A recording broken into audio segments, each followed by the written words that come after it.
Yeah, yeah, perfect. So today, I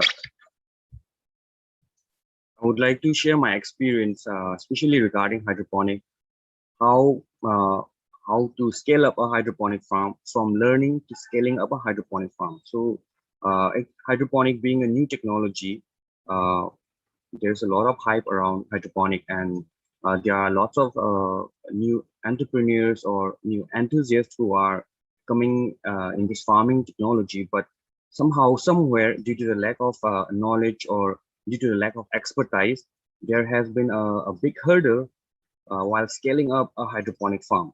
So today I would like to share my stories, my personal stories, and how I have scaled up, and the same thing how one can apply. So first of all, I'm Yumnam Neeraj. I'm founder of Urban Farms Manipur. So I'm an entrepreneur with a keen interest in sustainable hydroponic and its potential to engage a larger section of the society. So my focus on sustainable hydroponics. So why sustainable hydroponic? So as we all know, hydroponic, there are some, in spite of many advantages, there are few challenges like, for example, high investment and lack of expertise, I should say.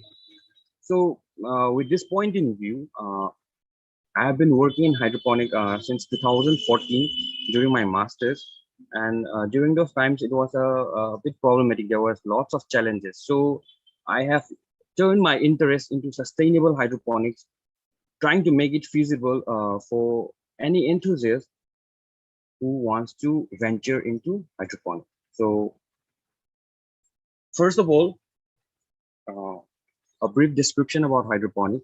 So hydroponic is a farming technique where the plants are grown in water using a nutrient-based solution.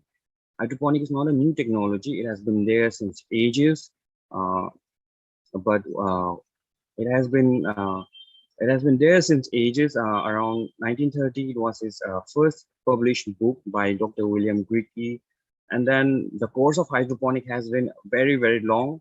It has taken around 100 years, nearly 200 years, to reach the stage where we are now.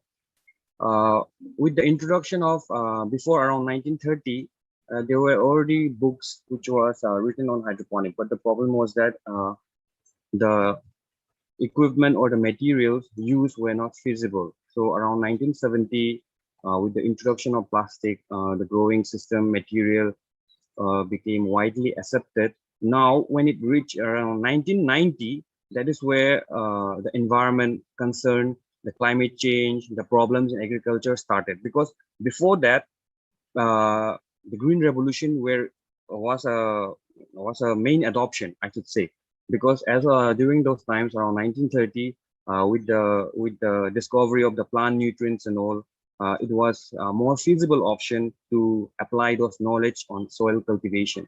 But however, with the increasing population, with the environment degradation, it has become it has become like it has become very important to adopt hydroponics. So why hydroponics? So by 2050, with the increasing population, the population is estimated to increase by 9.7 billion people. So in order to feed that 9.7 billion people, the food production need to be increased by 60%. So now how the food production will be increased? We have limited land resources, and in that land resources, 33% of the soil is moderately to highly degraded, says FAO. Now, in the agriculture sector, it consumes around 70% of all the water. The agriculture consumes around 70% of all the water. Now, if we want to increase this, the food production by 60%, we have to use more water. But the water withdrawal can increase by only 10%, says the FAO.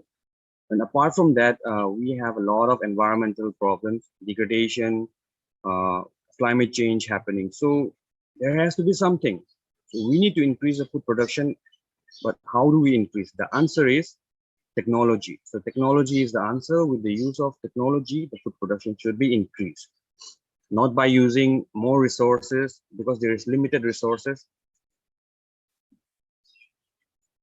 So what are the advantages offered by hydroponics? First of all, we don't require soil. So since we do not require soil, we can grow almost anywhere, any available space.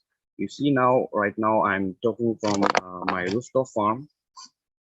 So we are utilizing the terrace. So likewise, you can imagine, like, every available space, balcony, wherever sunlight is available, even if there is no sunlight, one can grow using LED lights. So the urban agriculture has become a very important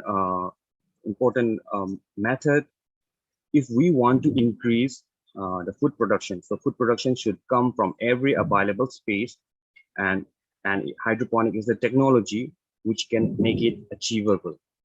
So secondly, very less water.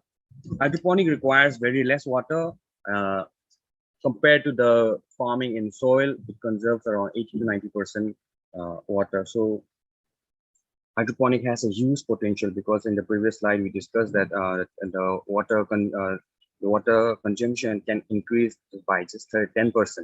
So in order to feed the population, we need to grow more food by using less land and less water. Thirdly, precision farming. So with precision farming in hydroponic, it is achievable because we are providing only what the plant requires, not less, not more. So by providing precision farming, what happens is the plants, they grow perfectly with the optimum requirement. So when we achieve precision farming, the plants, they are healthy, they grow more faster. The plants, they spend less energy since the nutrients are provided directly to the roots. The plants spends less energy uh, elongating their roots in the soil, searching for nutrients. So precision farming is also a very important aspect in agriculture, especially.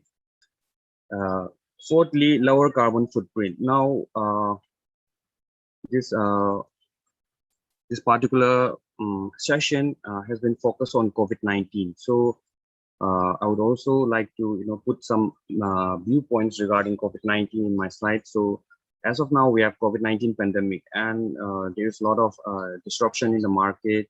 The farmers are unable to reach their product here. So all those things, we can omit those in hydroponic farming. Plus, on top of that, the carbon footprint is very, very less. We do not consume much electricity, especially in a sustainable hydroponic. When we practice it in a sustainable way, the transportation is greatly reduced. So and agriculture mechanization, for example, we in hydroponic farming, we are not using any mechanization. There is no tilling of soil, there is no plowing. Once we set up the system, it runs over and over again 365 days a year. So so the carbon footprint is greatly reduced in hydroponic. Secondly, the labor input. As of now, in hydroponic, with hydroponic, like we do not require any weeding. We do not need to do any weeding. Then irrigation facility. The irrigation facility is directly provided itself in the pipe. No extra effort. Then no extra herbicide application, no extra fertilizer application, no plowing, no mulching, nothing.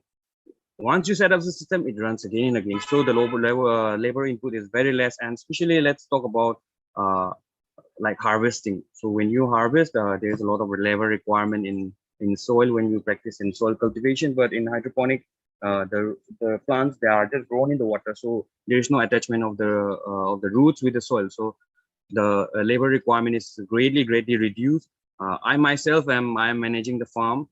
I've been running the farm continuously for 365 days for the last nearly 2 years, and it has been achievable. So if a person wants I really don't think that a person alone can grow around 1,500 plants every month for the whole year round without any other help. Secondly, more yield and all year round cultivation. So with hydroponic, we can have all year round cultivation. Even not even a week is being lost. So after a plant is harvested, we put another plant, and the cycle goes and continues on. Maybe we might even have a small break while cleaning the system. Apart from that, we actually don't need to stop the farm at all. So there is more yield, the cropping intensity is more, because the plants, unlike the soil, the plants are not competing from one plant to another. There is less spacing because the nutrients are directly provided to root as mentioned. So there is more yield, more cropping intensity all year round cultivation. So these are some of the great advantages offered by hydroponic.